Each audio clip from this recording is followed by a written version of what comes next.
CNN.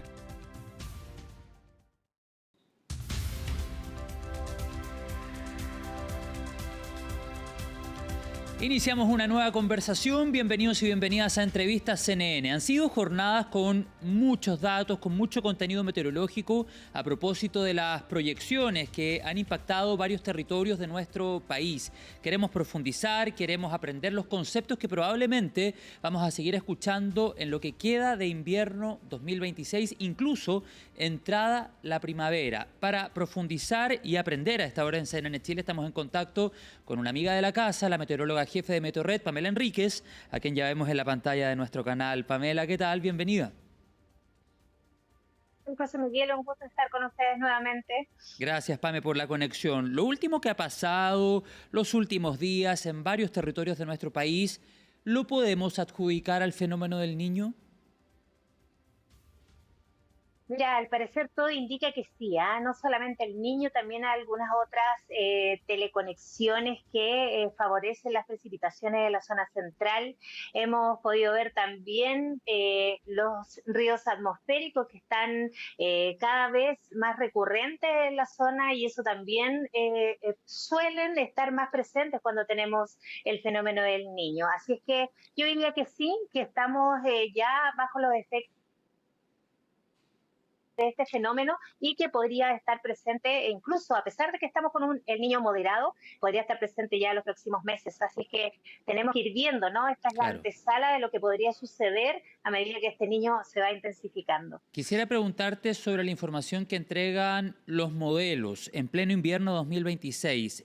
¿El Ajá. fenómeno del Niño podría aumentar de intensidad a medida nos acerquemos incluso a la primavera?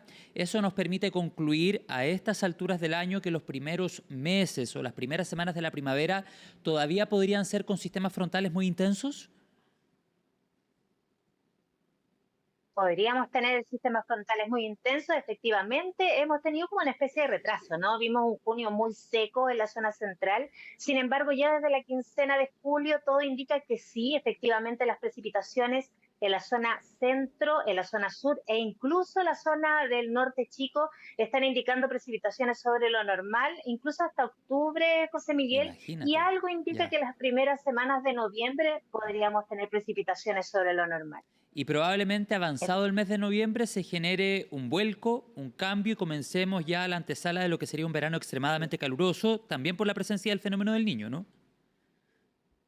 Claro que sí, pues de hecho Mm, todo se proyecta, ¿no? Los centros climáticos ya están indicando que podría superar los 2 grados y es ahí cuando aparece este super niño claro. o también llamado niño Godzilla, ¿no? Que podría extenderse incluso hasta hasta comienzos de otoño del próximo año y claro, efectivamente terminamos con las lluvias, pero aparece este indicio de temperaturas más altas que podríamos tener olas de calor y registros de calor extremo históricos que por supuesto también trae dificultades grandes, ¿no? En la zona central y algunas otras regiones del país. Sí, cada vez que tenemos entrevistas con la Pam Enríquez, ya sea en estos espacios o incluso en nuestro programa CNN Tiempo, me gusta poner el foco en la prevención, incluso mirar escenarios con bastante tiempo, pensando siempre en mejorar nuestra capacidad predictiva y en que también las autoridades que están a cargo no solo del territorio nacional, como por ejemplo el gobierno central, sino también las autoridades locales, en coordinación con la autoridad del gobierno central,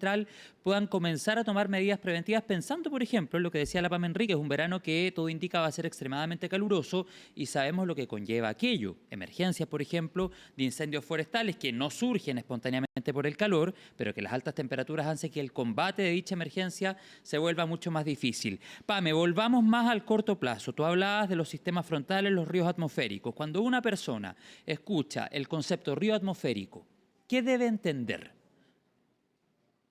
Bueno, lo más simple es conectarse con este calor que tenemos en el Ecuador, que es la zona más cálida del planeta.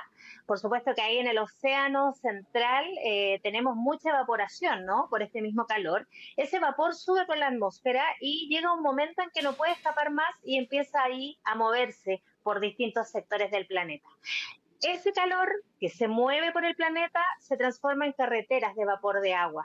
Viaja aproximadamente a unos 1000 a 1500 metros de altura, se mueve por la circulación, ¿no es cierto?, por los océanos, en este caso el Océano Pacífico, por los vientos, y llega hasta nuestro territorio, hasta Chile. Ahora, si lo asociamos al fenómeno del Niño, por supuesto con temperaturas más cálidas en ese mismo tramo del Ecuador, entonces tenemos mayor cantidad de vapor de agua, mayor cantidad de carreteras Claro. de humedad, por lo tanto, más ríos atmosféricos. ¿Qué ocurre? Llegan estos ríos atmosféricos con gran cantidad de vapor de agua, se conectan con sistemas frontales y lo que ocurre es que le entregan mucho vapor de agua al sistema frontal y lo que pasa después es que cae esta precipitación sobre zonas, en este caso de la zona central y sur de Chile y por lo que estamos viendo también en la zona norte del país. Claro, y los ríos atmosféricos se clasifican por categorías. ¿De qué depende que un río atmosférico sea Así uno, es. 2, 3, 4 o 5, que es la más alta? Claro, depende del vapor de agua y de lo que traiga, ¿no? De la intensidad. Si viene con abundante vapor de agua y el viento lo trae, lo genera, ¿no? Genera una mayor carretera de humedad, por supuesto podríamos llegar a la categoría 5, que es la más extrema, la que trae también tanta agua que puede generar estos aluviones, Claro. inundaciones, ¿no? Y la categoría 1, que es cuando trae muy poco vapor de agua y por supuesto es muy beneficioso y que favorece también las precipitaciones. Así es que siempre la categoría 4 y 5 son las más delicadas, sobre todo si también juntamos otros mecanismos, José, por ejemplo, calor asociado y que podría Exacto. también generar algunos problemas, como la isoterma cero alta, que también es bastante riesgosa. Pame, pero cuando escuchamos río atmosférico con categoría 4 y 5, sí o sí se asocia ¿Mm? a una isoterma cero alta, sí o sí lo asociamos a lluvia con temperaturas más altas de lo normal, o son elementos que van por veredas distintas. Mira, tienen que haber otros componentes, como la temperatura está relacionada a la isoterma cero. Ya en este caso, por ejemplo, podemos tener un río atmosférico de categoría 4 o 5 y si tenemos una masa de aire frío, un Pame. sistema frontal frío, sí, Sí, que tuvimos una pequeña eso estoy. intermitencia en tu conexión, pero ya te tenemos de vuelta. Por favor, continúa. Sí, bueno, tiene que ver mucho con la temperatura, como bien comentaba. Podemos tener un río atmosférico que ingresa a Chile y si se asocia con temperatura fría, por ejemplo, un sistema frontal frío, una masa de aire frío, lo que tenemos como consecuencia son temperaturas más frías, precipitaciones normales, líquidas, y también una isoterma cero baja, donde podríamos tener abundantes nevadas. Ahora bien, si por ejemplo tenemos un río atmosférico un poco más inclinado, ¿no? Que son los que acostumbramos a ver como más meridionales, Ujú. traen a veces calor desde el área subtropical, más calor, o a veces también tenemos otros ríos atmosféricos más zonales que traen aire mucho más cálido, vapor de agua cálida del Pacífico tropical, y además también con masas de aire cálido. Si a eso agregamos un sistema frontal cálido, por supuesto que ese calor hace elevar la isoterma cero. Entonces depende mucho de la temperatura y lo que ocurre en el ambiente, en el entorno, para saber si esa isoterma cero se eleva o no. Perfecto.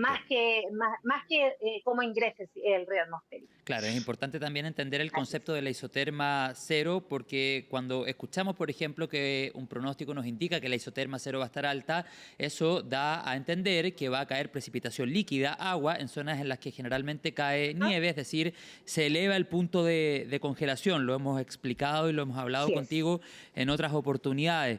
Pame, Enrique, yo te quisiera preguntar por las características que nos permiten deducir lo que acompaña al concepto temporal ahora. Cuando escuchamos que la proyección dice se viene un temporal, además de la precipitación, estamos hablando de viento, ¿es otra de las características del concepto temporal que debemos entender? Claro que sí, pues hay una escala de viento que mide la intensidad.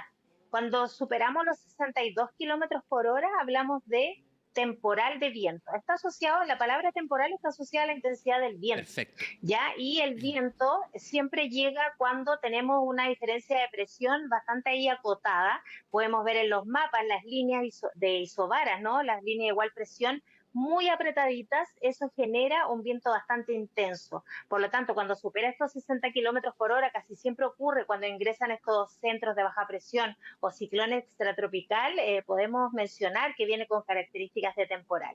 Perfecto. Pame, ya para ir cerrando y a modo de resumen, ¿por qué una zona como el centro norte de nuestro país, el denominado norte chico, cuando recibe una cantidad de precipitación, por ejemplo, en un total evento, 30, 40 o incluso 80 milímetros de lluvia, no vive la misma afectación que otros territorios más del sur de nuestro país? ¿Por qué es una zona más susceptible? ¿Por qué ese suelo es más vulnerable a una precipitación que a lo mejor en la misma cantidad en otro territorio del país no genera el mismo daño? Bueno, son sectores donde suele no llover, ¿no? Ahí hay un sector mucho más cálido, suelos mucho más compactos, más Eso. arcillosos. Si llueve, no alcanza a absorber, ¿no? Más La arena cantidad de también. lluvia. Exactamente, no alcanza a absorber esta lluvia. Además, por ejemplo, estaba viendo ahí Vallenar, Coquimbo, llueve en un año 60 milímetros y se está viendo que en estos tiempos están llegando sistemas frontales que podrían superar, por ejemplo, 200 milímetros cuando tenemos varios sistemas En un solo frontales evento, claro. consecutivos. Ahora bien, un sistema frontal podría sí superarlo, pero el problema de todo es que estamos viendo que podrían llegar varios juntos. Y ahí viene el problema, no solamente en la zona norte, sino que en todos los sectores. Lluvia acumulada tantos días, ya el suelo no resiste, por supuesto, y comienza ahí a tener sus defectos, mayormente, por supuesto, en este sector donde el suelo Claro. es tan seco y tan compacto. Es otro tipo de Ujú. suelo. Exactamente, Pamela Enrique, yo te Ah, quiero sí, pues. agradecer esta conversación con CNN Chile. Hemos aprendido sobre los ríos atmosféricos. Hemos podido concluir también que no todos los sistemas frontales siempre están acompañados de un río atmosférico. Nos has hablado de temporal también Ujú. y nos has permitido particularizar el suelo del denominado norte chico de nuestro país. Gracias otra vez por la conexión.